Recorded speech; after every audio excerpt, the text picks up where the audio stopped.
We're in the middle. Interruptions. You're listening to the WannaBes Mobcast. Well, this is kind of a milestone for us because this is going to be episode 10. It is. We're shooting right now. And I mean, we've come a long way. I don't know if we've been doing this 10 months or if we're ahead of schedule, but 10 episodes in 8 or 9 months. We're ahead of schedule because we did a month where we had like 3, and we're just trying to take them as fast as we can, like get people lined up and as we have time. So, well, it's an exciting milestone. I feel like when we first started this, I had no idea if we'd even do a second one, and here we are on episode 10. I'm pretty stoked about it, and I like this one too because so today we're going to be interviewing Max Gerston, and I think I'm excited about this one because I think there's this kind of crossover between the pro racers that we often talk to on the show and the media world, which is a little bit more where we sit. So I'll be excited to dive into that. Yeah. So Max, if you don't know, and I find it funny because that's the way I described it to you. He's the guy with the cowboy hat and the mustache. Right. He's that guy. Oh, that guy. Yeah. Right. Which I love. I think it's like the best persona you could have as a motorcycle racer because it's like so unique but like still like authentic to the sport. But Max is the 2009 AMRA overall champ, the 2010 AMRA overall champ, 2011 ISDE silver medalist in Finland, 2011 EnduroCross amateur national champion, 2012 EnduroCross national champion, 2017 Western Hare Scramble champion, 2019 Western Hare Scramble champion, many times U.S. Hard Enduro podium finisher, multiple EnduroCross podium finishes, and then he also competed in the X Games a bunch of different times from 2012 to 2015. That's so cool. So the man has done some shit. He's got a resume. Yeah, and he's also, like we mentioned, he's doing the commentating for a lot of events now. You can check that on his YouTube channel, which we'll put links to in the description below. And he's also does training out of his facility in Arizona. So if you wanted to go and work with him personally, which I think at this point I might because I need... We 100% have to go. I want to. Maybe not in the dead of summer in Arizona, but... No, we're going to wait for winter. Yeah. And then we'll go see all these cool guys that we've been talking with. But, you know, I'm super glad that he was willing to come and chat with us because, like, the guy's obviously got a wealth of knowledge. He's got a ton of experience. He's doing a bunch of cool stuff. And, you know, obviously we've only got an hour to talk to him, but, like... We'll try to get as much out of him as we can. Yeah, it sounds good. Let's go talk to Max and learn some stuff. Yeah. Max, everybody. Thanks a ton for taking time to chat with us. I know you've been talking probably mostly with John by email or whatever. I'm Kel, the other founder of our little media empire here. It's not an empire at all, but we have fun with these. So we appreciate you coming on and taking some time to chat with us. We'll do this real casual. Ask us any questions you have. Talk about anything you want. You want us to cut something out, we can definitely do that in post. So if you say something you don't like, whatever, it's totally fine. Don't want to answer a question, that's also totally fine. It's all good. And we'll kick off. Yeah, I mean, I guess, you know, really, do you want to just lead off and kind of just give an intro? Tell us who you are and what you do. Yeah, for sure. I'm Max Gerston. I'm a motorcycle racer. That's really all there is to it. I was kind of born and raised in it. My dad was a motorcycle racer, got a dirt bike when I was 5 years old, and then I've just been racing motorcycles and all that ever since. So here we are, and it's kind of turned into something I wasn't originally supposed to. So I got all this. I race and I do commentary, and also I'm a coach. So I kind of have a lot going on, but I'm super stoked. I like that elevator pitch right there. I'm a dirt bike racer. I think so. We've talked with, I don't know, out of the 10 podcasts, like 6 of them have been racers, right? And we always ask them the same question, like, how do you tell people what you do in 30 seconds? And then they like tell us a story, and it's cool and all that. But you're just like, I race dirt bikes. I'm like, that's so.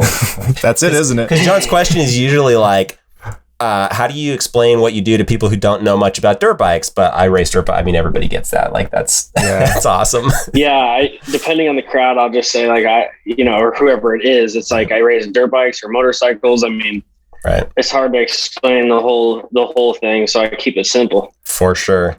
Do you ever get like I don't know, you know, I mean, it seems like a lot of people are going to be a little stumped at like how you sustain yourself, you know, how you make a living doing it. Oh, you know, right. like how's that humanly possible? I have no idea. It's a lot of work, man. I mean, I don't know what I'm doing, honestly. I just try to figure everything out along the way. And for myself, I'm kind of like deeply invested in my own life. And I'm very serious about my life. I don't take myself seriously, but I do take my life seriously, and I want to have a good life. So I prioritize the things that are important to me, and I try to take small bites and just keep chipping away. I love that. I feel like that's like a LinkedIn quote or something like that. Yeah, that's awesome. Very quotable. No, I was like doing a bunch of research on you, reading through your social profiles and all of the profiles at like, X Games and things like that. It seems like you're a very kind of entrepreneurial guy. You've done a bunch of different things. Of course, your website, you do training, and I think I read somewhere that you've done pool cleaning and knife making at some point. Knife making. So that's awesome. You seem like a kind of guy that's done just a little bit of everything, just trying to figure it out as you go. And he made his own hat. Yeah, I mean you're making it work. So props to you for that. That's awesome. Thank you. I appreciate that. I've kind of done whatever it took along the way, and I still do. I mean, when I was transitioning from my full-time racer for factory beta, just like not that long ago, into everything that I'm doing now, I was hanging sheetrock and putting in texture and doing handyman work during the week when I could. I don't have a problem with that. I don't see that as like any type of failure or anything. I'm just pushing forward and doing what I have to do. And I feel like I take pride in that, and that I'll do whatever I need to do because that's what I've always done. So, I've worked so every job you can think of. I worked at restaurants. I worked at Discount Tire for a long time. I was a suspension technician at Still Performance. And I kind of just kept scratching and clawing, but not like in a crazy way. I was just doing my thing. I don't know. I just was just doing my thing. And then I owned a pool somewhere along the way. I've always liked knives. I've always loved knives. So I started making my own knives, and then I got pretty good at it. And then I started making custom knives, and it was a lot of fun. I was making some money doing it. I was doing it out of my parents' shop or their separate garage at home. And then I also, somewhere along the way, I started a pool service business, or I actually bought an existing route, and then, just launched myself in that. I never cleaned a pool a day in my life, and I bought the business without ever even doing it. And, I just figured that out. So I ran my pool service business for 4 years. And that's a big part of the reason why I was able to buy my property, which is now my training facility out here in New River.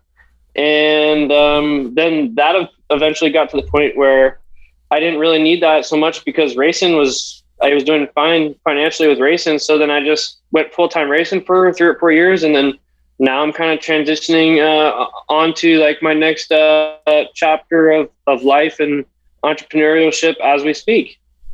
That's really cool. Yeah, that's fantastic. Soft spot in our hearts for entrepreneurship. I mean, that's why we are all here. So I love that story. Yeah. You mentioned your dad. Was he a racer too, or did you just kind of start into this kind of? I know a lot of racing seems to be a family business for a lot of different people, and I don't know if he was just like, someone's got to get you into it, right? Yeah. Yeah. Definitely not a family business. I have 2 sisters, and we're all so different. They're 100% their own individual beings, and then I was like the different one of the litter. And my dad was a motorcycle rider and racer, so obviously I wanted to be a motorcycle racer. And my dad was like a good expert level off-road racer, raced a little bit of this and a little bit of that. Never did anything too crazy. Never took it serious because he was working, man. He had own an auto garage, so we did what we could. And so I started riding and racing motorcycles just because of him. And it's just like been my passion. I mean, I remember being like little, like 3 years old, 4 years old. It's like my first memory looking at dirt bikes and magazines and just like, I want that one. I want that one. And that's awesome. I don't know. Must have been meant to be. That's awesome. So tell us a little bit about what you're doing now. So you said you're transitioning out of racing. I know you've got the classes. Like what's that about?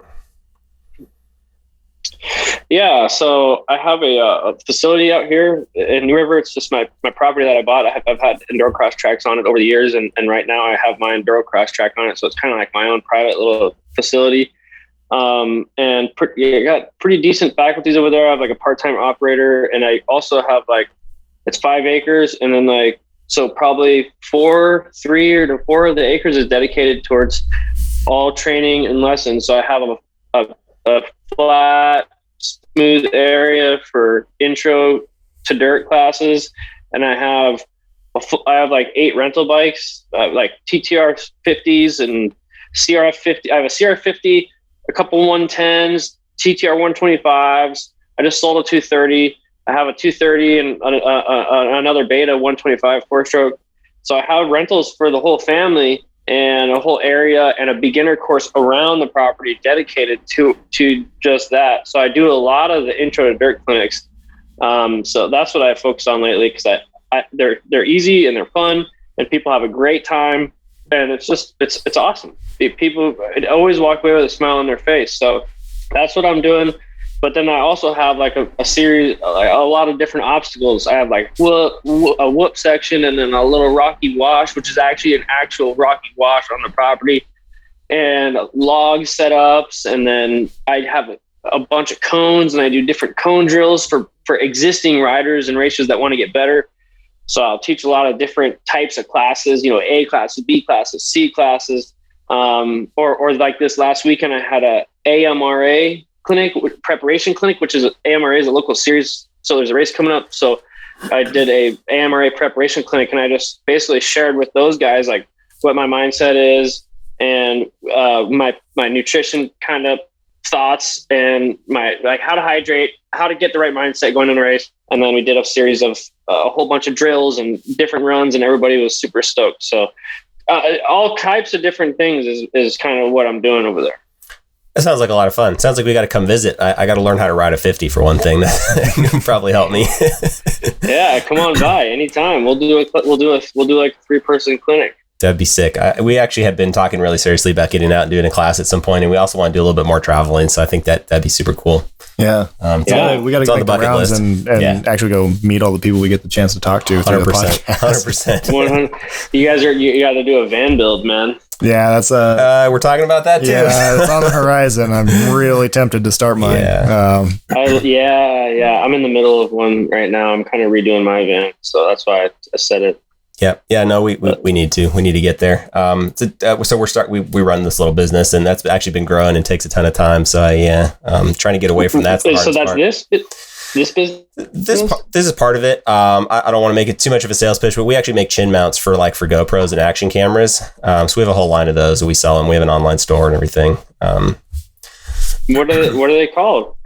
So our company is called Extreme Sports WannaBes. We started it obviously as like a not very serious thing. We just started shooting some shit for YouTube, and then I don't know. We realized that we needed better mounts for our cameras, so we initially made some like aluminum things.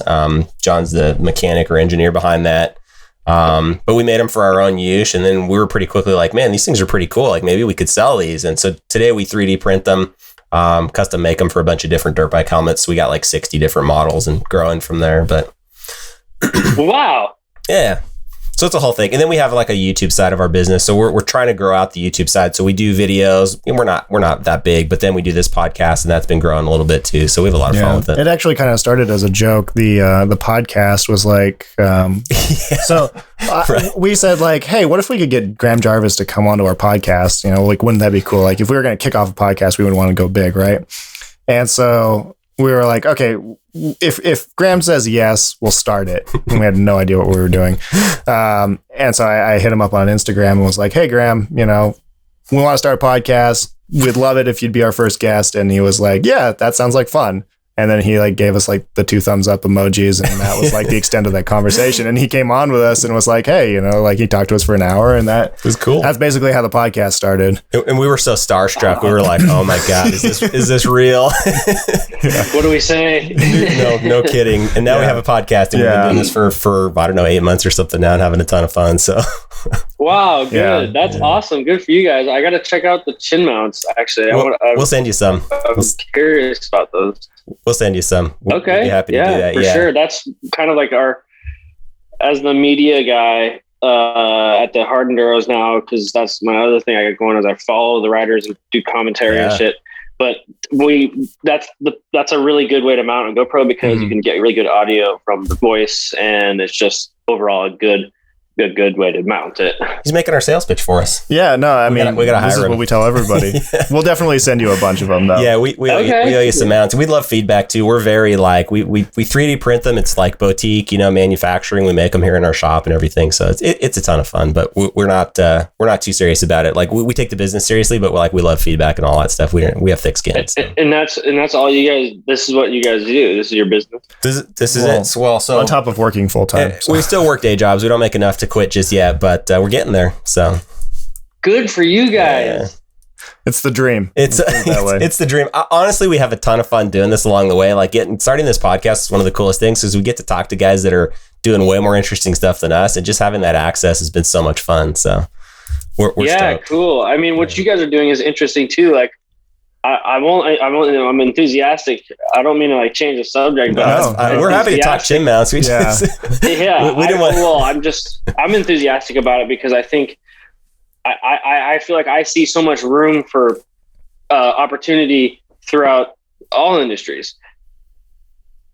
The action sports industry, especially. So I think it's cool if someone can find a pocket there and make a product out of their garage and deliver it. And people can be stoked on it, and you can make money doing it. Like, how much cooler? How it doesn't get any bitchier than that. Yeah, I think for us 100%. It was like the dream was to just be able to contribute to the moto industry in some way. Yeah. Like we love riding. We've been riding for well over a decade now, and just to be able to kind of be a part of it and make it a full-time thing. And that was like always the goal. Yeah, it was originally like, hey, could we make enough money to pay for gas or whatever? And now we're like, we're growing a real business. And I'm still like, I wake up every day. I'm like, is this for real? I can't believe it.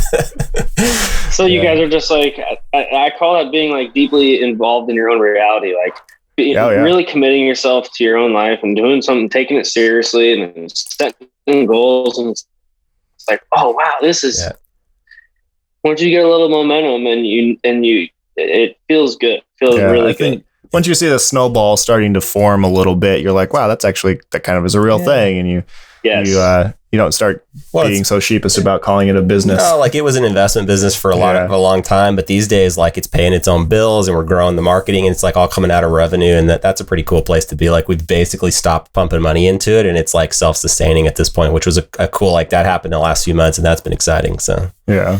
It's amazing. Well, that's reassuring to hear because I feel like I've been doing so much pumping, just like any revenue, any monies that I do make, I just put it right back into the system. It's just like as much as I can anyway, Yeah.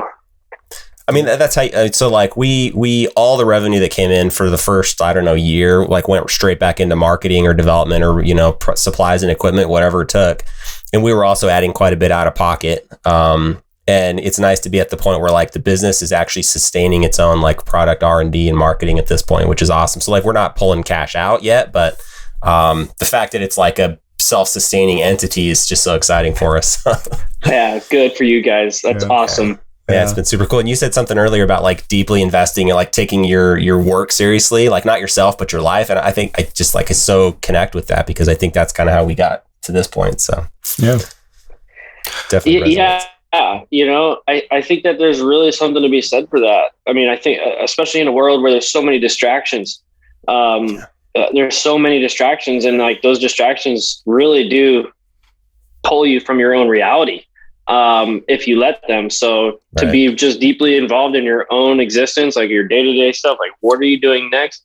And like, for me, I've learned that kind of from the back end because I'm a product of my own input, right? Like I'm only going to do as well as I put in. So like whether that means training during the week for a race that I have 6 months from now or 4 months from now for the EnduroCross series, I don't see that back in 6 months. But everything I do, I don't see back in 6 months. So I'm always just working, knowing that it's going to be like something down the line. Right. You know what I mean? And then like, because of that, you have to like figure out how to structure your life. Like, okay, so if I really want to do, I like write it down like a piece of paper like this big. And it's like, I just have like my different goals. Yeah. In fact, I'll show it to you. That's so cool. Like, this is how I do this. Let's see if I can. You can't see it very good, but basically, I have these different cards made up, and this is for everything that I have going on. So one's for my business, one's for my service department, my real estate, like whatever all my stuff is that I have going on. I make a section with a 5-year goal, and then I move it over to a 1-year plan. Yep. And then within that 1-year plan, I just break it up, and this is basically a calendar. And then I just write in different goals for every month for everything that I got to do. So then I just look at my papers. Okay, what do I got to do? I got to do this. And I fall behind, you know what I mean? I fall behind, but I write it all in pencil so I can change it all the time. But this is kind of how I manage my time, you know, because if you're not writing stuff down and if you're not writing stuff down and like making a plan for every part of your world, then it doesn't work. Yeah. For me. That's so true. No, that's so true. We just sat down like in February. We were a little late this year, but every year we sit down and we have like a few hours of like business planning, and we do something similar.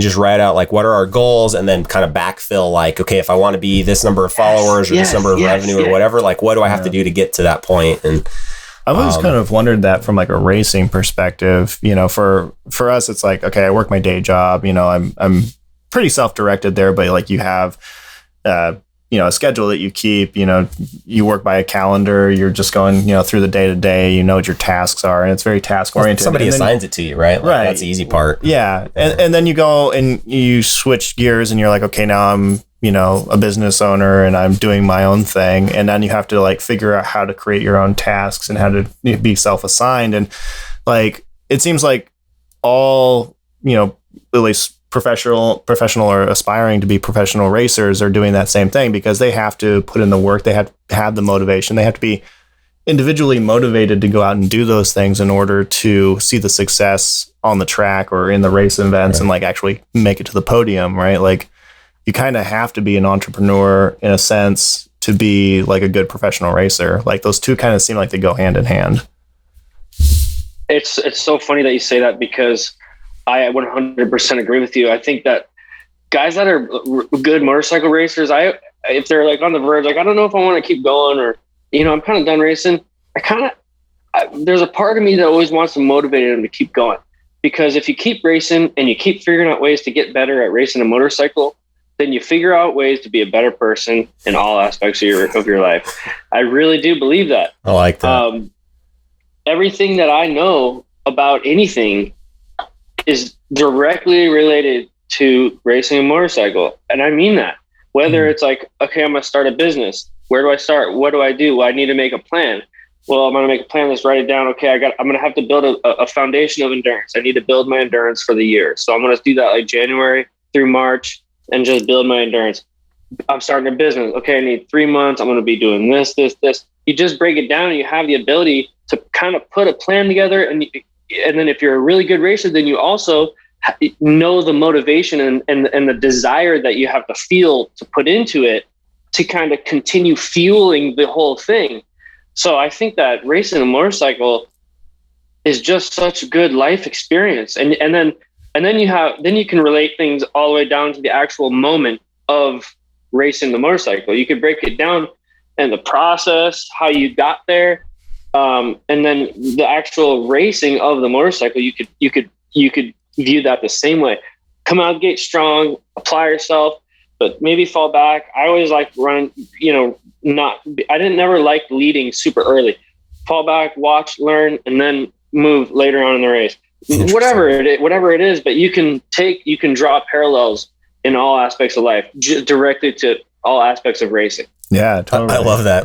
We got to start a motorcycle philosophy. Like it's a dirt bike church, right? Straight up. If nothing else, it'll teach you to work hard and it will. Just especially like enduro riding, right? It's like the hardest. Man. This is the hardest kind of motor. Like we don't want to just ride the bike. We want to carry it around half the time too, right? Exactly. And then you also learn about overdoing it too, because if you overtrain, then you overwork yourself, and then your results go down. So it's like, oh, okay. So there's like this weird balance that needs to be maintained throughout the process of the whole thing. And if I can nail that, then it's all good. It's got to stay fun, right?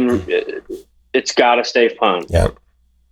It's got to stay fun. That needs to be prioritized. Like, that's the number one thing. And if it's not that, then scrap everything else until it's fun again.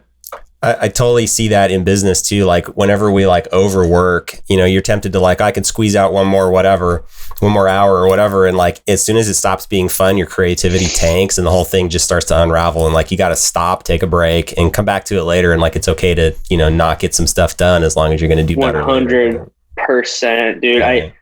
I think that like in this world of everybody being super, it seems like entrepreneurship and hard work it's awesome, and it definitely it's all good. But I think people overwork, man. Yeah, but I think a lot of but overwork, like spinning their wheels though. Like they're not necessarily making progress. You just like, it's super easy to get. Like for us, like we start packing orders and we're printing mounts, and you just like, you do that and you realize you haven't done anything like new to advance the business, all week or whatever, right? You're just repeating the same things. It's not actually growing it. And I'm just going to draw a racing parallel just because I thought of it as you were saying that. And in endurance training, you can kill yourself in this like past zone 2 endurance zone, like between like zone 3 and zone 4. Like there's like this dead zone of training where you're working hard to be there, and you're putting out some numbers and you're working hard, but you're kind of like, it's not ideal training for your heart. Like you're not, I don't know too much about it. I'm not a scientist, so please, but from what I understand is if you kill too much time in that dead zone without going too high, like high heart rate's good for a short period of time, and then a lot of low heart rate is good for a long period of time. But if you get in between that, then you just burn yourself out. Perfect example. If you're just packing boxes all day and there's like always a thing in the back of your mind of like, okay, I'm doing this, there's output, there's things going out, but at the same time, I need to get a little more like base recovery, and then I also need to hit some high points so I can continue selling this product. That's 100%. I think that's the best analogy yet. Yeah, I mean, anytime I can relate my what I do for a living to motorcycles, I think that I'm totally winning. Totally, I love it. Yeah, and you can, and it like for me, since it keeps working, like I keep drawing these parallels to racing. I see, I've like built trust in the process of that. So now that I know, like it definitely works every time. Like even if it's something that I don't know anything about, if I can draw a parallel to racing, I know that it's the truth. I love that. I want to dive into some of your racing success, because you've had quite a bit, and I think that's something interesting to cover. But real quick, I want to ask you about your hat, because we were going to talk about that pre-show. Well, and then it's the hat and the mustache combo. Because when I told Kale, I was like, hey, I talked to Max Gerston, and he agreed to come on the podcast, and Kel was like, I know that name, but like, who is that? And I was like, me. You remember the guy with the cowboy hat? And he was like, oh yeah. And I was like, that's him. So it's like, it's your brand. It's iconic, so we got to know like, where did that start? Yeah. My grandpa was a cowboy, and I always just kind of loved every bit of that. And then I started wearing the hat. I've been wearing cowboy hats ever since I was a little kid. I would ride my bicycle up and down the street in the middle of summer, 110, 114 degree heat, and jeans and chaps when I was a little kid. I just wanted to be a cowboy so bad. That's and then awesome. I started riding. Yeah, it was great because I liked that. And I also like dirt bikes. And then we started riding. I got some horse lessons and stuff, and it was cool. It was great. I liked it. And then my sister got dragged by a horse because it got stung by a bee or something. I was like, dirt bikes kind of make more sense. Yeah. You know, like I'm in control. The horses are great, but the brain is too small for the size of the animal. It's like the ratio is too far off. So I kept like, I always kind of loved cowboy culture, you know, and then like a lot of the cowboys were good guys. Like they were good men, good, strong men. So I like that, you know, like that's what I want to be. That's cool. So over time, I've just kind of held on to that just a little bit over time. And it's just turned into something that it wasn't really supposed to. And then it didn't, people always told me to stick with it, like stick with the cowboy hat thing. I'm like, all right. I mean, it's iconic. No, I could see that. It's like, you gotta have an image. But it's like, I wasn't really going to give it up. Like, it's, right. You know what I mean? And then the mustache thing, this is a new addition to the brand, I guess you could say. It took me, I kind of have a young face. So, it kind of like took the brand into its next phase of maturity, I guess you could say. I remember. So now. Oh yeah, so that's that's the one. We were joking. It's the Cowboy Unibomber. Yes, exactly. And that's awesome. This just people always ask me about my hat, but this specific hat, I've always just worn like regular whatever cowboy hats. But then coming into this year doing this commentary gig, I was like, all right, time to up. I'm doing it. I'm going big. So there's a custom hat shop in Cave Creek called Watson's Hat Shop. I'm not endorsed or sponsored by them. I just bought a hat there, but nice. I'm proud of it. I got my initials in there. Yep, and nice. It's all 100% finely woven beaver. It's as good as it gets, and it feels nice. Wow. And I wear it all the time. That's awesome, dude. You're really pulling off the cowboy look too. I freaking love it. We're here in Southern California. We've obviously got some cowboys, especially out in the country here, but not as much as some other states. So it's fun. Yeah, good. That's cool. I was asking John, like, I wonder if he's ever like chased a cow around on his dirt bike or whatever. Yeah, I got to wonder. Yeah, I've pretty much chased everything.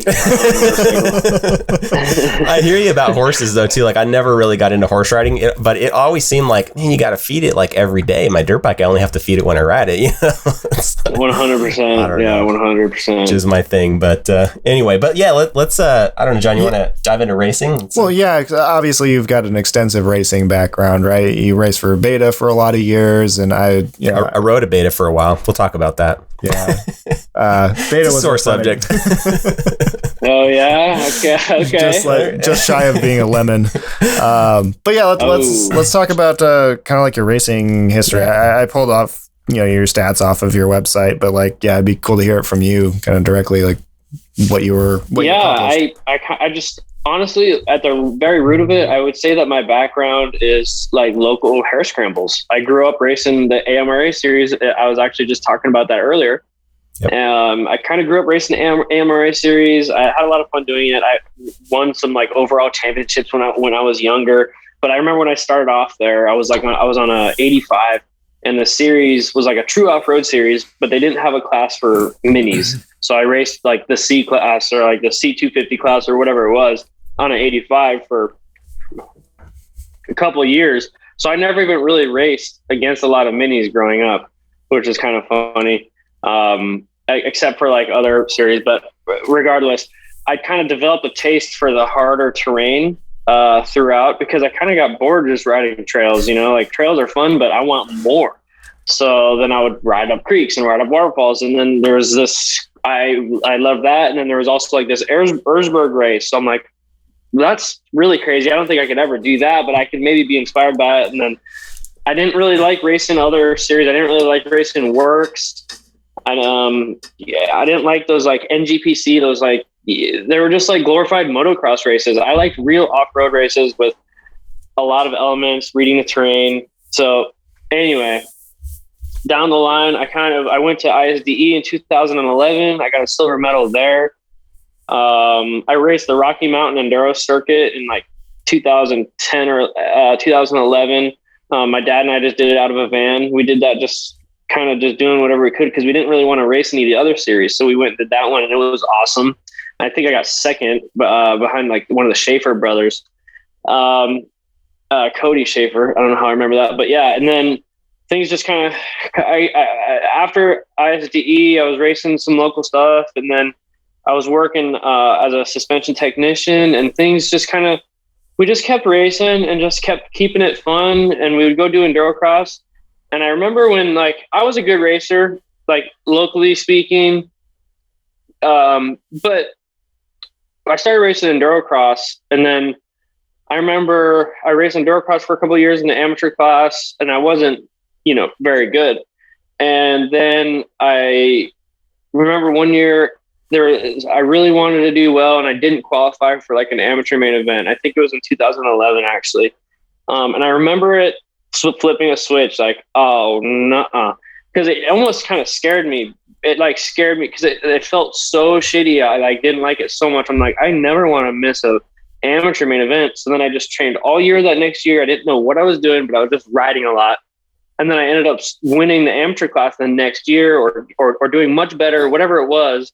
And I was like, oh, really? Because I did all that practice and all that stuff. Like, it actually worked. I can't believe it. It actually worked. So then I kind of like, well, if I could do that, then could I just kind of do that same sort of work and maybe improve on that a little bit and then be in the pro class? So I kind of did that, but I was working and stuff too. So I was just doing it slowly. Like, I didn't have like this fast ride. I just kept riding, and I got an amateur opportunity with Stillwell Performance when I was working there in 2012, because he took over he was a team manager for the factory beta team. So my suspension guy that I was working for became the factory beta team manager. And I'm like, oh my God, this is how these things happen. So right. I was like, remember, I'm like working on suspension. I'm like, I got to figure out a way to get on that beta team. And I was telling Alan, like, dude, give me a chance, dude. Let me ride that thing. I'll ride that thing. Because at the time it was like a big risk riding a beta because nobody knew what it was. And I was riding KTMs. I was like, we'll figure it out, dude. Get that thing in the shop. I'll ride that thing. And he came up with like this amateur deal, and it was not great, but it got me in the door. My dad and I were still driving the beta van to all the races and stuff. Like, we were working so hard. We had to prep Cody Webb's bike. So during the week I was working on Cody's bike and then driving the van to the race on the weekend and then trying to race him. That's pretty intense. Yeah. So did you leave a few screws loose on his bike just to even the odds a little? No, his bike was perfect. So it wasn't the best of deals, obviously, but we just kind of kept going. We were like, well, it's better than racing on our own. And then, Beta advanced their position with me, and I kind of advanced my position with them along the years. And then it eventually turned into a full-time deal. And we've had some killer successes along the way. I'm grateful for every second of it. Racing EnduroCross, and then I kind of transitioned a little bit. I mean, I had the freedom from Beta to transition a little bit. I raced the Western Hare Scrambles for 3 years. I got 2 championships. The first year out, in 2017, I won a Hare Scramble championship. And people were like, how do you know how to do that? I'm like, that's what I grew up doing. I'm not a trials. I just ride trials for fun and ride hard enduro because that's what I like to do. But I kind of grew up riding Hare Scrambles. So that was a great experience. And then I tried to follow it up in 2018. I had some injuries, but no excuses. I still finished the season. It was a tough year, but, man, and then I came back and got it back in 2019, which was awesome. And then focused on some hard enduro stuff. And then eventually along the way, Beta and I kind of grew apart. They didn't really want to invest too much in the hard enduro world, and in the EnduroCross world. And I did. That's what I like to do. So I kind of just started my own program with Gas, and that's where we are right now. Nice. Yeah, that's cool. So I wanted to ask you about the bike a little bit. So, in terms of like how you set the bike up, anything in particular that you like doing to these bikes? So John and I don't race, but we ride. I don't know. We take riding pretty seriously. We're always working on the bikes, trying to figure out how to get better at it, and not in competition, but just for ourselves. So we're always curious, like what other people are doing with their bikes, and especially people who are winning races, like what are the tips or tricks that you put into it? Leave them stock. Yeah, I can easily do that. Leave them stock. Best bikes are always stock bikes. I think, well, it depends on what you're on, obviously, what aftermarket products to run. But I've always kept things super simple. I want my bikes to last. Fair enough. I want them to be durable. Yep. I want them to last. That's my number one thing. But I don't put extra protection on. Like, I just kind of keep them simple. But that's why I run stock parts, like stock brake pedals. I run a lot of stock parts because they're good. And setup wise, suspension's important. I think, I always say you don't want to set anything up too far one way or too far the other way. You know what I'm saying? You want to find that happy medium, but that's where the secret sauce is really, really hard to do. But if you can develop a relationship with your suspension tuner and kind of tell him what you want, he can tell you what he can do. Ask for details, and tell him some of the symptoms that you felt or that you don't know what they are, but here's what's happening. Like, do the best that you can to communicate your struggles on the bike to your suspension tuner, and then pay him for his service. Mm-hmm. You know what I mean? Give him money, and then he'll make you an awesome setup. And then if it doesn't work, then give him some more money and tell him to change something else. I guess. I like that. I mean, I think that's pretty good advice. I like the part about paying the people you work with too. Like, we always try to do that, especially as business owners, that's important. So you got to keep people happy. So I have to ask because obviously not the last podcast, but the one before that, we interviewed Johnny Wiseman, which obviously you're working with, and he was adamant that the first thing you got to do when you get a new bike is you got to fix the suspension. Yeah. And his thing was, obviously the KYB conversions and making sure you get rid of the. I just thought it was funny because you're on gas now, and they're using the WP suspension setup, right? I think factory. I was just wondering if you. Sorry, no, go ahead. Johnny's great. I'm so fortunate to have, so grateful to have Johnny because he lives like 5 minutes from my house, so I can take him suspension all the time.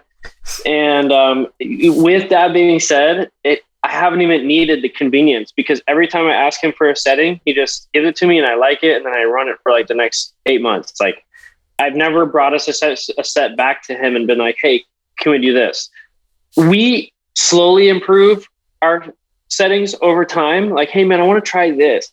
And then he does it. I told him I wanted a softer shock for EnduroCross. I'm like, "Johnny, I like the shock that we have, but I want to try something softer just to see what we can get out of it." And he did. And then I liked it. And then I'm like, I like this, but I still want the bottom resistance. So now he's going to try to meet me in the middle and create kind of an updated setting for performance and his records and all that. So, Johnny's really good. Like, get yourself a smart tuner. I mean, if you really need advice setting a bike up, a lot of people make sure that your tuner's legit. And then I run, I think that the stock components on KTMs and betas are good. Betas got the KYBs. Those are fine. Run those. But they usually need to be massaged a little bit. And then the KTM components, they're good. Like, the air fork's actually pretty good. I like the air fork, but with that being said, I run Johnny Wiseman's KYB insert because they're just butter. They're butter, and because they're butter. Like, I race, I run my EnduroCross suspension on my 350s, and I race off-road races with them because they're just like I always tell them, like, dude, I want like the first 4 inches like nice and soft, and then I want it to basically stop after that. And it's like it's like that. Like, the suspension is super progressive. It's soft enough. Like, the harder that I ride it, the better that it is, which is perfect. But like, I've also ridden stuff that was kind of stiff, and like, the harder I rode it, the sketchier it was, and instead of the better. Starts to come unglued, right? Yeah. Yeah. But I don't know. So that's what I'm running. But stock KTM stuff works pretty good. Yeah, I mean, again, not doing competitive racing, but we do ride pretty hard, and I think I have the 21. I have a 21 500, and the stock suspension's been okay. It's reliable, or not reliable. It's consistent is the word I'm looking for. It seems like it's been consistent, so it may not be the best, but it at least doesn't do anything that surprises me, which I like. But I like what you're saying about like, you've been trying to get your suspension tuned to be softer in the front and be more progressive as it builds. So I got that advice from a friend who was like, I have the worst time with like my fingers falling asleep and just like the fatigue of riding a bike that's a little too stiff for me. And so his advice, because he set up his suspension that way, was to have that, like you said, first maybe 4 inches of the range of the travel of the suspensions be set up softer, and then have the rising rate go up significantly from there. That way, most of the jitter bumps and things that you feel like from going fast on the fire roads or whatever get absorbed into the suspension, and you don't feel them anymore. So I've been trying to play with that, but I think I still have a little ways to go. Well, one thing with bike setup that's very important that people, I think, don't know that they struggle with is balance of the chassis. Okay. The bike needs to be balanced, because in order to utilize all those great attributes about that fork that you just talked about, where it's plush at the beginning and then it stiffens up, you still have to have the bike balanced, because if you're riding low in the front now because you're too soft and your shock's a little too stiff, this is so bad. This sucks so bad, because you're just nosing into everything when really you want that thing to drop, kind of drive through stuff. So I like to find where the good sag is. They say like between 105 and 112 or something. I've always liked it like a little bit lower in the rear, just because I can force the turn when I need to, if it makes it a little less turny. But I like it to dig in the rear, because if you can dig in the rear, like if you can kind of like move forward, it lightens up that front end. Yep. And then it's like perfect. It's perfect. But then if you go too low, then you're in the harsh part of the stroke, and your forks are splayed out too much, so it makes it feel stiff. So like you have to find like this. It has to be like kind of just right, and every bike is a little bit different. And that's one thing that I kind of struggle with the Betas, honestly.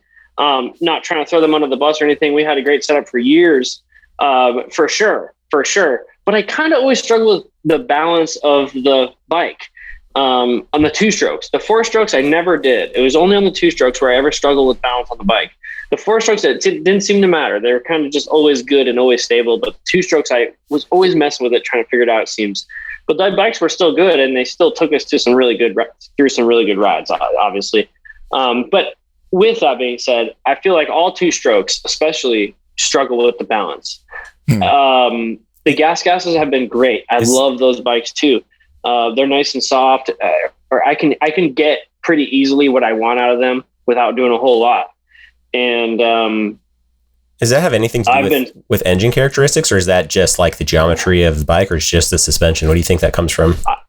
I guess I was speaking from a geometry standpoint, but it applies from all aspects on that motorcycle, because the stock engines are great. I do a little bit of stuff with the 350s for EnduroCross and stuff, but not too much. And I think that getting your gearing right, like just get your setup right. You know what I mean? Like get your setup right, get your gearing dialed in, gear it to what you ride 90% of the time.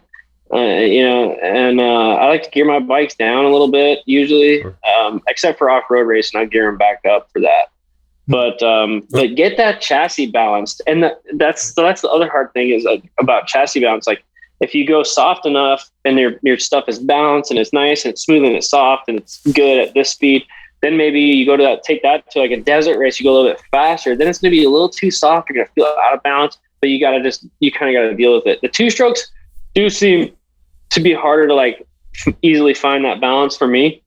And I say that because it's been the same for multiple brands. Like it seems to be hard to find that perfect balance. And the 4-strokes always seem to be like a little bit more easy, like more willing to balance out when they ride for some reason. I don't know.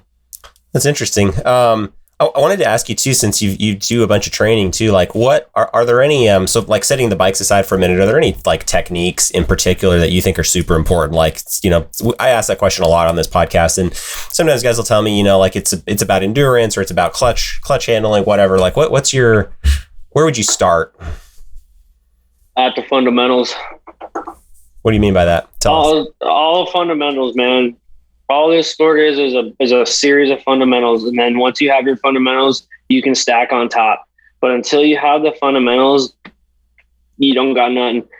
That's the hard part about hard enduro. So I'm just going to play off on a thought that I had here real quick. Go for it. Like the hard enduro series is awesome, and the sport of hard enduro is so awesome, and it's the challenge, and it's the this, and it's the that. But if you boil it down, that sport was born from the best riders doing the hardest things naturally. Like, I wonder if we can ride that now. I wonder if we can ride that now. I wonder if we can go up that now. And then you kind of just keep doing that. Everybody does that. Every rider does that throughout their riding. So then you have hard enduro, the sport, and you try to like make a cool sport out of it. But then you have amateur riders that don't have the skills that the real pros do, like to push the boundaries of what the sport is. But they also want to be involved. They want to have fun. So now that's why I'm such a proponent of, in the hard enduro series, like making amateur lines, and not saying it's like the chicken line, just because you have to develop as a rider. You have to develop into becoming a good rider. You can't expect, if you want to make it, it's hard to make good races for the pros and the amateurs. It really is. But starting with amateur splits seems to be a great thing. But what were you talking about before? No, actually, that's a really interesting point to me, because I think like, well, first of all, half of like the media fun of these hard enduro races is watching the like less qualified riders just like flop all over everything. Right? It's good for views. It's great. It's good for views. Everyone loves the fails and just like the reels and reels of fails. And then I guess it's like a cool way to like distinguish the pro riders, because you've got obstacles where everybody's just falling all over it, and then you got the pro come through on one wheel and like clear it. You know, it's just like, what the hell? for sure. And it's, you know, like it's crazy because like the crashes and stuff get views, but people that really appreciate it, like that really understand the sport and really appreciate it, they're the ones watching like Tristan Hart videos, right? And like trying to watch him on a hill, like try to watch him put the puzzle together on a hill and figure out how to piece this thing apart and get up it. You know, that's so. But and then like it's kind of tough, because then those people that are the real fans of the sport and that are really into it and want to advance their riding, they see those fails and all those crashes with all those views, and they're like, I don't know if I wanted to go do that race. That looks intimidating. And right? I don't blame them. Because not everybody wants to thrash their shit. Well, so it looks painful, right? I think that. Yeah. I mean, I think that to really have the sport, and the sport's so grateful to have Matt Musgrove involved, with him kind of being the leader of the U.S. Hard Enduro Series. I mean, the kid is, I think he's 29. He's smart and he's motivated, and he knows what to do, and that's why we're kind of trying to redevelop the U.S. Hard Enduro Series, where I want to make it. I think that to have a right series, you kind of got to develop it. So we're kind of working to redevelop it a little bit, and it's kind of hard. There's a lot of different pieces in a lot of different places, but it's going well, and people have fun, and I'm having a blast being a part of it. That's what counts, really. One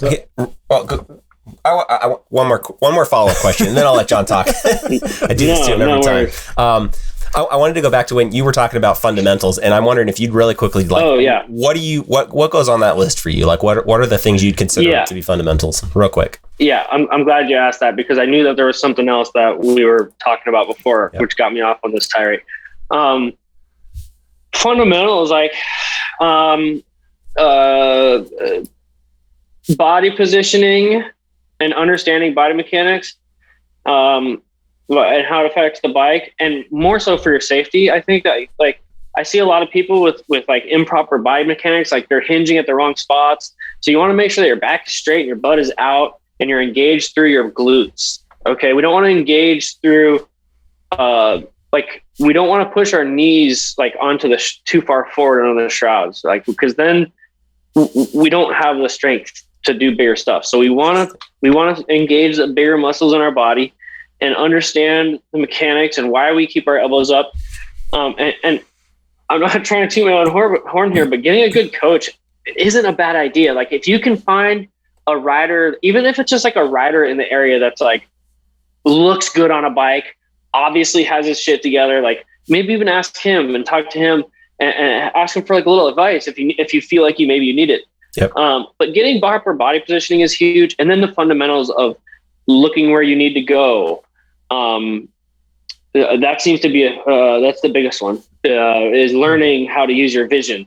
everybody says stuff like look ahead and this is what you should be doing with your vision, and it's a hard one to learn, but if you can learn it and understand the value of it, then your riding really does move in a positive direction. Because if you can't look at it, see it, and know you can do it, and then know where to put your eyes, then it's going to be really hard to follow through with that. It's just like anything really, is like you look where you go.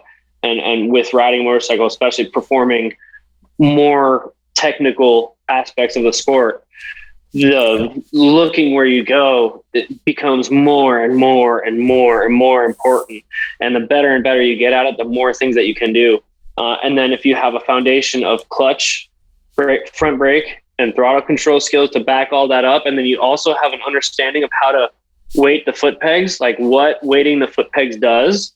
Not necessarily just with black and white rules of weighting the outside foot peg and stuff, but if you can feel that and understand it for yourself, that's a really big one. That's a really, really big one. But I'm also really big on front brake control. A lot of people aren't get told not to use their front brake, and then a lot of people are scared of it because it'll wash out their front end, or they're going over the handlebars. But my theory is, like, I think that the front brake is one of the most useful tools on the motorcycle. A lot of times, the first thing I do with my students is take their rear brake away, just because they're so.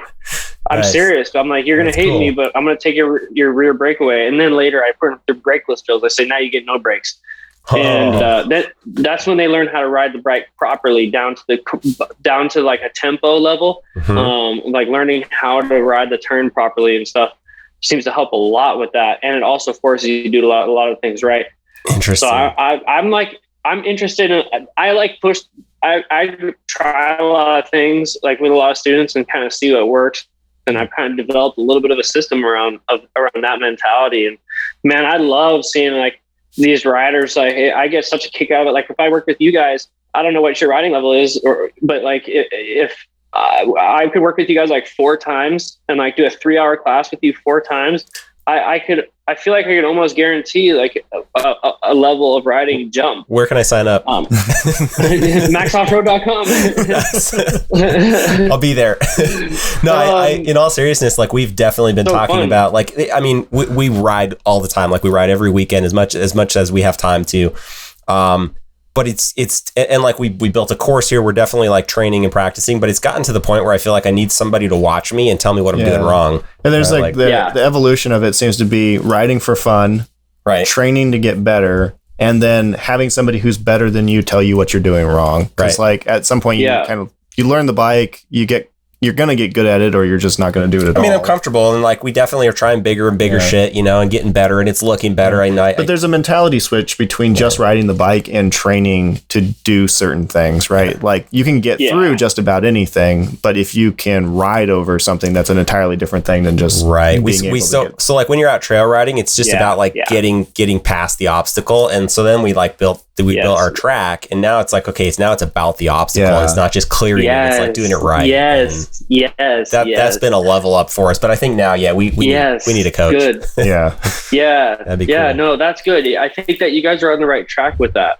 Instead of just like dreading the obstacle and then figuring out a way to like maneuver around or over it. Like, man, ride that fucker. Yeah. Right. Whatever it is. It becomes about that. I'm not sure if I'm allowed to. I can say that on here. Please go for it. We do. If we have too many of them, we have to tell YouTube about it because of their ad, whatever. But we can get away with a few. Okay, we're still under par. We're still good. Yeah, we'll still call it. We haven't met our quota yet. We'll still tell YouTube it's clean. Yeah. 69 is the maximum amount. I love it. This is what we get for talking about Cowboy, right? Yep. Yeah, but to finish the thought, the front brake is a very useful tool. So don't avoid it because of the potential risks. Learn it because of the potential risks, because it will reap rewards. It helps with timing. It helps you understand like how to set your timing up for a turn. Helps with balance, especially in like technical situations. The front brake you can load your front with it. The front brake is such a useful tool. Like, people are like, tell me I want to learn how to wheelie. I'm like, all right, first thing I got to do is teach you how to use your front brake. They're like, huh? Nice. Like, trust me. I know it sounds weird, but I'm going to do some front brake drills with you. I'm going to kind of help you understand the front brake. And then I'm going to kind of add that in. Instead of just telling, or I can tell you to give it more gas and lean back. Right. Take your rear fender off first and go to town. Yeah. That totally makes sense to me. I started riding street, and I did that for about, 10, 12 years. I was riding a street bike, and, people tell you when you ride street bikes, like, you got to be careful with the front brake, like you're saying, but it's doing 70-80% of your stopping. You have to use it. Yeah. Like, big, heavy street bike, there's no just dragging the back and hoping you'll stop. Like, it doesn't work. So. Right. Yeah. Right. Well, a dirt bike is the same thing. It's 70% of your braking power. And I think with a street bike, it's more like 80 or something like that. Right. Don't quote me on that, but with motorcycles, it seems to be about 70. And then if you can pair it with good rear brake control, you can max out your brakes efficiently if you know how to. Right. And then if you know how to do that, then it makes other things you're a little more willing to do some other things. And then learning how to brake and then kind of go into the obstacles is very important, whether that obstacle is a simple corner or whatever. One thing that a lot of people don't talk about, and this is kind of going past fundamentals, but kind of like a tempo to the riding, like develop a system of like what moves to do coming into a corner. And then once you kind of have that system, you can have something to fall back on. And then you can kind of speed that tempo up or slow that tempo down depending on what your trail pace is, but you still want to be going through the proper body controls. That's super interesting. But yeah, that's some of your important fundamentals to close that. I like that. No, and I like what you said about going down, front brake for going downhill too. Cause like, I think like a lot of people going down steep hills, like on a dirt bike, is one of the last things they get comfortable doing. And I think part of that is like, you have to know how to use your front brake or it's just a runaway train. Like you just falling off stuff, right? It's so important. And then you can use it to like maintain your balance going down the hill too. Right. So instead, it's more than just a stopping tool. It's so much more control. Than just a stopping tool. Yeah. Totally. I'm sorry, John, you had questions and I just ran away with the conversation. Please. It's your turn. Yeah. So to kind of bring it back to the racing side of things, obviously you've done all this racing, right? You've made a name for yourself in this sport, but so I was going through YouTube and I watched the latest video you put out, which was the video where you were doing the commentating of grinding stones. And I just thought that was like the coolest video, because on the one hand, you're like on the sidelines, you're talking about the race, like you obviously know it so well. You're not like an outsider of the sport who's just like commenting on what's happening. Like you understand what these pro riders are doing and why they're doing it and all of the strategy and, like what goes into it. And then you're jumping into it with the pro racers and you're right behind them. You're like, I'm going to get into the race and I'm going to, be in there with them. And then, you hop out and you're commentating about, a section where it's like really difficult. And I just thought that was like just such you don't see that very often. You don't see that in any other sport, right? It's not like, I kind of owe it to Paul Bolton. That's true. Yeah. Sorry, guys. He's the one that started it because he started doing that stuff for all the European races, for all the West rounds. And it was going, and he does it with his Red Bull crew. So makes a real job out of it. And his stuff is awesome. Yeah. Everybody loves what he brings to it. So it almost seemed fitting. I've been racing for so long and I'm kind of just sick of like going out there and getting fourth place. I love racing. Like I love racing. I love hard enduros, but I'm kind of at a point in my life where I need to skew the balance more into like my business life. So it's hard for me to have enough to dedicate towards racing because I was at the point with hard enduros where I'm like, I either need to like overhaul the program and overhaul the system and then take another run at it this year. And like now I'm running my own race program, my own race team. Like I have to invest a lot of my own time, money, and resources into it to make it worth it, which it most certainly is because I love doing it and it's what I care about doing. But the amount that I needed to like kind of overhaul my hard enduro life and it wasn't necessarily something that was going to be sustainable. So I kind of was like, maybe I can shift gears here. And then Matt actually approached me and said like, what's your plans for hard enduros next year? And I'm like, thinking in my mind, like, dude, I don't know if I'm racing the next year because EnduroCross is so easy to go to, and I love racing EnduroCross. I got a track in my backyard, so I can still do that. That's like something I can still handle. I can still race EnduroCross, but traveling all over and racing the hard enduros and putting enough endurance training in that I need to be successful. I'm like, man, that's just a lot. And I'm running my own program. I'm scrapping. I'm living out of a van. Like, I don't know about that. I think I'm ready. So he's like, what about this? So now I'm living out of a van and I'm doing commentary instead. So you're still riding, still going all the races. Yeah. But he said, like, would you be interested in something like this? And I was like, yes, absolutely. I totally want to do that. What do we have to do to make it happen? And we kind of came together as a kind of a collaborative effort. Like, he let me kind of bring in my own sponsors that I've been rolling with for all these years. And then they were like all stoked about it. Like, yeah, man, we'll support you to go do that. We'll give you some money. So I'm like, I'm able to make it work. And, man, it's been so much fun. We got our film guy bailed, and we got this last minute crew, this guy, Blake and Rachel, and they've been from Sky Pixel Media, man. And they have been so awesome to work with. Blake rides dirt bikes and he totally gets it, and he can get into the areas pretty good. And then we just develop a system a little bit. I go there, ride the track early, kind of get some insight, talk to the riders. And then I kind of always have the content that I need just like on the forefront. So I'm ready to kind of go with whatever at any time. And it's so much fun.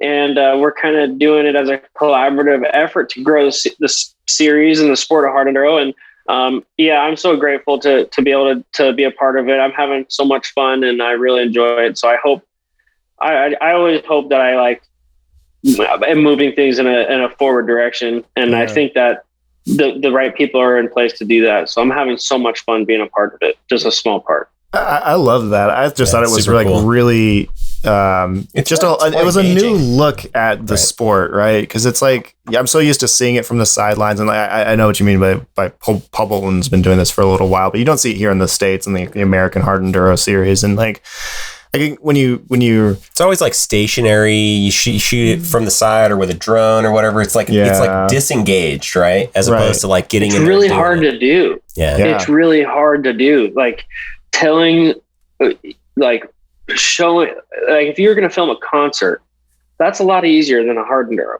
Yeah, it's all in one place, right? Like it's all in one place. And hard enduro, not only is everything in multiple places, but there are multiple places at multiple times.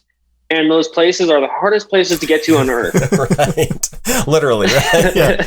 And I'm not kidding. I mean, it's true. So we have like this weird challenge that we have to approach. And then that's where having the racer's background, it has become so valuable, because I can go out there and I can do a simulated hot lap. Like I go out there on Thursday and I usually put in a hot lap. As soon as I get there, like, let me just ride this track. And I get a time. Like, okay, I did it like an hour 30. The course wasn't marked all the way. I skipped a couple of obstacles. Those guys are going to be doing it in probably an hour 15 to an hour 30.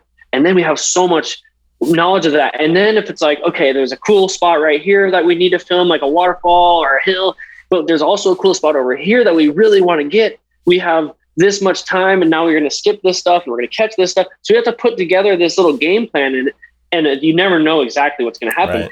And then half the time, Tristan Hart checks out, and then you're just, okay, do we film Tristan or everybody else? And then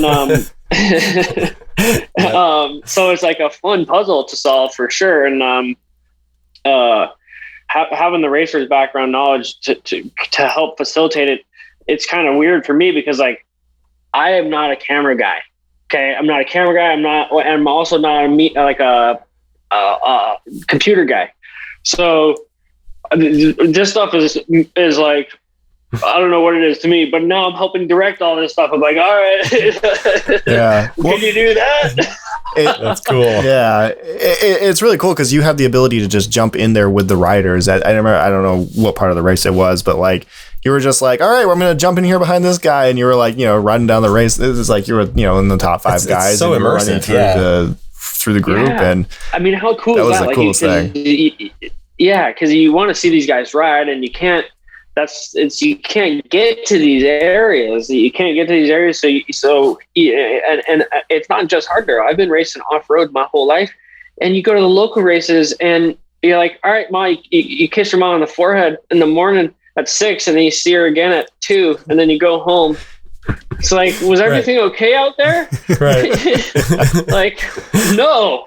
No, but that's exactly it. Like, I was just gonna, like, when you shoot from the sidelines, right? You're like, the guy passes you in 2 seconds, and that's it. And you get all these little speed pass clips or whatever, and it's like, okay, but like, what else has happened? 100%. Yeah. There's so much to it. So, now it's been a fun transition to me, because I can take all my passion that I have for the sport that I love so much, and I love to compete it, and I can dedicate it towards sharing that with people. You know what I mean? Like, I want to show people the sport. I want to get people in there on it, and I can get in there and show people, like, why is it so cool? We're riding up these washes in Montana somewhere. It's like so different and unique. And so to me, it's just it's like, and the camera crews kind of helped me with all this along the way. But it's like you basically.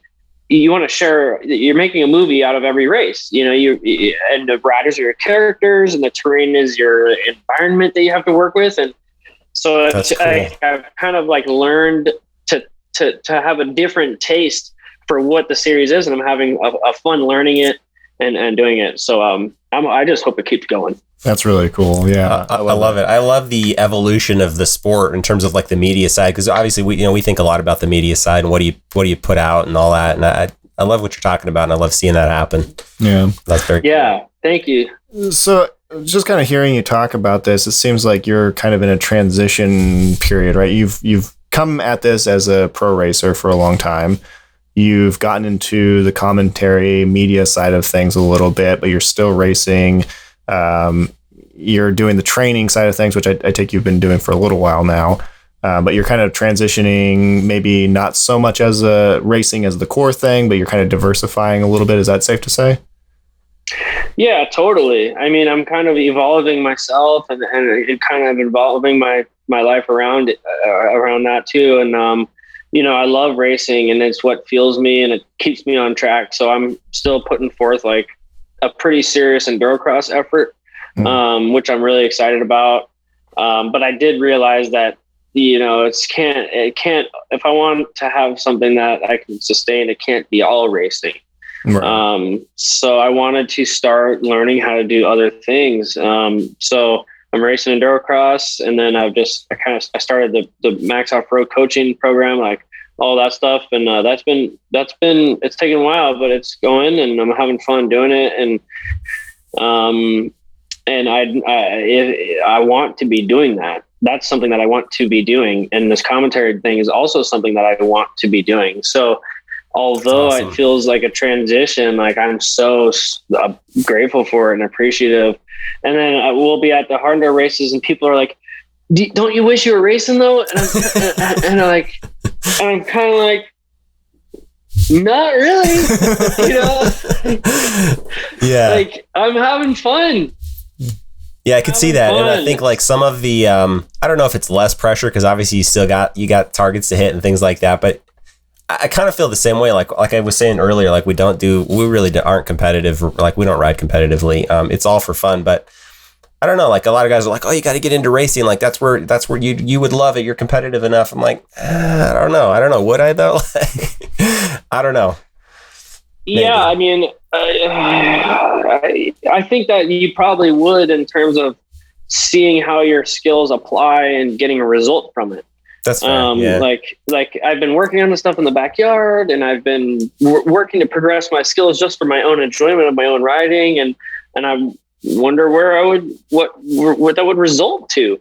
So I think from that standpoint, I think that's what's cool about it, to like add like regular people. Yeah. I've done all of one Hard Enduro race. I did the King of the Motos in 2020, and nice. I thought it was a blast. And I would love to do more of it, but like I never would expect myself to be ever like competitive in the sport. Like I would just go and sign up and be one of those guys that gives the falls all over stuff. Well, I'm there to give the pro riders traction. They just run over me, and that's fine. That's what I'm there for.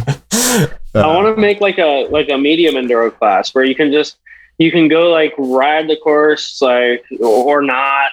You can like go around the obstacles and take the low line and just like see it. I think, or just call it a spectator course. Like, you know what I mean? A place where people could like ride and watch would be cool.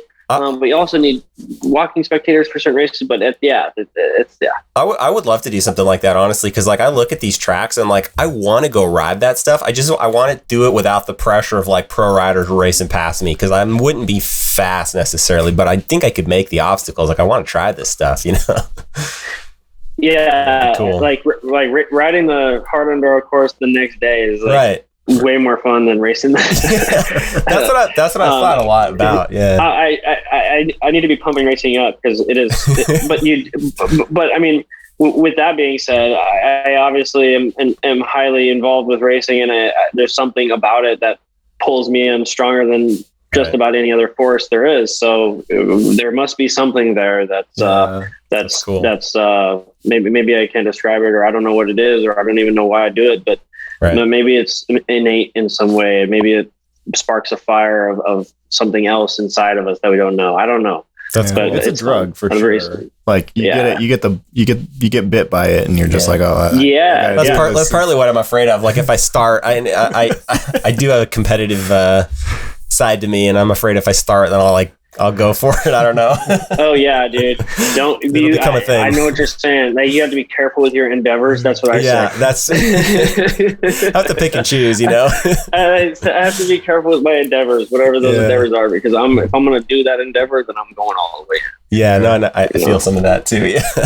Yeah. All right. But it's also fun because like I've always got a kick out of I always think that like if you can perform at a higher level when racing, then it's like that's what makes a good racer. So like sometimes you might surprise yourself. Like you might go out there and do way better than you thought, and then you know what I mean. But then there's other people that race and they perform at a lower level than they do during practice days. Huh. So that's what makes a great racer and a great practicer. Interesting. And it's not something that I've been perfect with my career. That's for sure. Definitely I learned. I think that you can learn it. I think naturally there's an aspect, but I think learning is kind of the fun part. You know, you learn how to race, got to keep your be mindful and that. That's so real. Like the first time I raced, it was like I couldn't do anything on the bike. Like I couldn't understand why I couldn't get the bike to do what I wanted to do. Like I knew like if I was just casually riding, I could make it up any of this stuff. And then it's like racing in itself is a skill that you have to add on to your ability to ride. It's 100%. Just the nerves and all that stuff. And you get inside your head and you start thinking about it, and then you just can't get the bike to do anything. And that's why, and there's another perfect parallel that I've drawn to life is like even on racing, and then being good at racing is like another aspect. And it's like, okay, you know, I'm not sitting here saying I'm a good racer. I'm just saying like, if you are a good racer, then you learn how to manage all of those things. Right. You learn how to manage your emotions during a stressful time. You learn how to manage your thoughts and stay focused and apply yourself for the entirety of the race and stay focused, because there's no other thing in the world that matters right now. I'm going to get through this and I'm going to hammer this thing out. And, you know, if you ride too tense, then you have issues. If you then from a performance level, but if you don't make the right moves when you should have, then you're not going to perform as well. Do you have the awareness to know when you are in the race, when you can push, and you know how good you are on the bike, so you know how much you can ask out of your body. You know, there's all these things that you have to know and be knowledgeable of and be thoughtful of during the middle of the race. And putting a good, strong race together is hard to do. Yeah. And it's a learned skill. And if you can learn how to do that, then you can carry a lot of those same fundamentals of what you did to get the race to be good at it. Well, you prepared, you wrote down a goal, you worked towards it, you stayed calm during the storm, you got to the race, you made sure your bike was prepared, you drank enough water, and you applied yourself and you got through the race. Nice. I think that's probably a life lesson to end with. We're over time. We've taken like half your evening. I think John and I have so many questions I want to get to. I'm like, we haven't even hardly touched training. I know. We have to have him back. Yeah, we get. All right, let's do a couple of rapid fire. Let's do another one. Let's just make it like a normal thing, because it's fun bullshit. You go. Listen to this. I love it.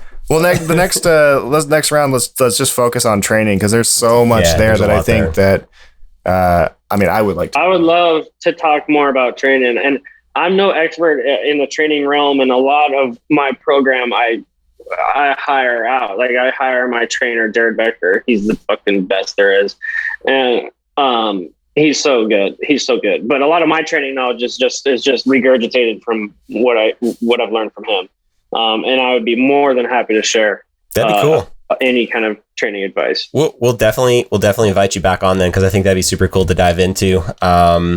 Yeah, I mean, there's probably for sure there's a whole podcast worth of stuff there. So yeah, no, it's good. I mean, I like talking about this stuff, and I don't really have a podcast that I can put it out on. You guys are cool, so let's just do like a normal one, or just put some cool stuff out there for people. Let's do it. I love it. I love that idea. That sounds great. Yeah. We'd love to do another one. That'd be cool. These are a ton of fun, and we talk forever if you let us. I know. Me too. Well, you know what? I think that it's probably a product of what we're doing. I mean, we're passionate about what we're doing. That's the only reason why we're both here right now, is because we're doing what we like to do. So it doesn't have to 100%. Make the most sense, but let's just keep doing it. If we like doing it, then let's just keep doing it. I like the way you think. I couldn't agree more. That's a good, that is a good note to well said. Yeah. Yeah. Cool. And with that, thank you so much. Yeah. Thanks a ton, man. We'll definitely have you back on. We super appreciate it. This has been so much fun. We'll let you go for today, because I think we've had you like an hour and a half at this point. Yeah, no, man, I appreciate it. I'm going to go for a mountain bike ride and finish her out. Sounds awesome. Cool. That sounds awesome. We'll definitely be in touch, and we'll send you the podcast when we get it cut together, and we'll get that up. And great. Yeah. Let's stay in touch, and right on. 100%. Cool. Thank you. Take care, man. Thank you, guys. You bet. Thank you. All right. So every time we finish a podcast, we say, that's a wrap, guys. And I think we need to find a different outro. Buy a chin mount, guys. I'm sorry. What? Well, that works. I had a ton of fun talking to Max. His enthusiasm for like the entrepreneurial spirit just shows through everything that he does. Yeah. And I think the title of this episode literally came out of our conversation about the Church of Moto, because Max has this like really cool philosophy that everything you need to know about life, you learn dirt bike racing. Yeah. And I mean, I literally couldn't have said it better. I mean, he's got a gift for words. I mean, what right up front, we're like, dude, so what do you do? And he's like, I race dirt bikes. Done. Said, done. Mic drop. Yeah, that was the funniest thing. But I think like he's gone, like so many of the pro racers we talk to are looking for like, what's the media angle, what's the business angle, and here's a guy who's like not only excited about the business side of what he does, but like enthusiastic about business itself. Yeah. I mean, to the point where he was like, whoa, hold on, guys, like you have a business too, like let's talk about your business. And I was like, no, like this podcast is about you, and like I'm happy to talk about us, but like I don't know. Was it? You like talking about us. I love talking, John. Just period. You could stop right there. Clearly. Fine, I'll shut up. Say things about Max. It's your turn. Give you permission to speak. I like listening to you. See, that's why we work so well together. That works out because I like listening to me too. I just really enjoyed his whole perspective. Like, he's such an enthusiastic guy for life in general. He loves motorcycles. You can tell he's a very passionate person, and he's out there and he's doing it, you know, like he's a guy who's just made it by his bootstraps, and he's literally, what did he say? It was like drywalling, and he cleans pools and like he's like everything, whatever it takes. Yeah. Hey, I mean, if there's one way to stay in shape, it's hanging drywall. I mean, no kidding. Like, but that's really cool. Like, I mean, he is like the grassroots guy that's in the sport, and just like, you know, kind of like the dirtbag of the sport, not of the sport, but just like every sport, you know, like the authentic people are like, he's real. No, I love it. And I think like I love where he's taking. I think one of the questions we've asked a lot of the people that we bring on the podcast is like, what's next for the sport? And what we really mean is like, what's next for racing? Because everything kind of flows from that, right? Like, yeah, right. And I think Max is maybe highlighting one of the ways where that's going to go next. And the way he's taking media into the race, using his skills as a racer, but like not necessarily competing, but using it to like capture the action, and that's this kind of authentic first person like perspective of capturing the action, which of course speaks to us, because we, you know, we're in the media side of our mouths, we've made a whole business around filming. But that's exactly it. Like we the product that we sell into this market, our contribution is to try to enable you as a rider to capture that action in an authentic way. And here's Max like taking the real media side of racing to that exact spot, which really resonated for me. Yeah. both as a viewer and as like a business in the space. Yeah. So we really enjoyed talking to him. Yeah. I mean, obviously, like we mentioned right at the very end, we're going to have to do another one because we barely touched his training program. And I think that's probably the most value for our listeners is like how do you get your ass in shape? Yeah. How do you, like, what are all the things you need to know about being like a top level rider? Like, if you really want to take this seriously, which I think most people who ride do, if you want to get better, you need to know this stuff, and it's so much easier to learn from the best people in the sport. So I'm excited to have him back on and just like let's do part 2 and spend another hour just talking about training. We may have several parts with him because he was talking. He's like, dude, let's do a regular thing, and I'd be all about that. So yeah, we'll figure that out for sure. Before we let everybody go, I'm gonna get down my trusty crash tested, crash destroyed version 1. So we manufacture these chin mounts. We were talking with them about Max. We're going to send him a couple to try out for some of the media work that he does. This helmet's freaking dusty, by the way. Good lord. It's been sitting up there for a while. I mean, it's a display helmet. An old helmet with an old mount. Our current mounts don't look like this anymore. No, they're way cooler. But this is a good example. They look like this. They look like it, but just better. They're better. Yeah. And they're flexible, which this one's not. Anyway, we make chin mounts for helmets. They're awesome. There's tons of features. Link in the description down below. You definitely want one, right? How much more do you need to say than that? I mean, Max wants one. That I feel like is what else? What else can you say? What other things do we need to cover? We have a really cool Instagram channel where you can see footage shot primarily with our chin mounts. Yeah, and we'll put links to all of Max's social stuff: Instagram, YouTube, his website, training programs. He's got a separate Instagram for his training. Like and subscribe. Obviously, we do this podcast every month, so we've got videos dropping with really cool guests. They're worth watching. We also do a ton of like how-to content. Some of it actually gets views, like 4 or 5.